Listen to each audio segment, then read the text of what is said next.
Stop the Bleed was meant to try to teach not necessarily physicians or nurses, but actually those of you out in the public that might be coming across an accident or be at home and see an accident in which there's massive bleeding. The thought is, if any individual comes across somebody that is injured and actively bleeding, that they don't have to feel as though there's nothing they can do. This is the attempt to give them some insight and some opportunity to be able to help that person and likely prevent a death. Again, typically somebody massively bleeding has anywhere from 3 to 5 minutes before they actually bleed out.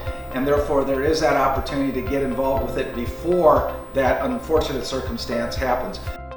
Through an initiative with Sanford, as well as actually all hospital systems in South Dakota, as well as many school districts and as well as the state health department, many people put together funds and funding to help support the purchase of Stop the Bleed kits.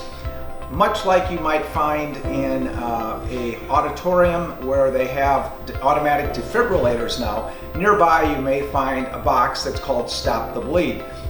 Some of the efforts that we have in place are some Stop the Bleed classes that are being offered to the public. You can sign up for those by going to www.sanfordhealth.org and searching for Stop the Bleed.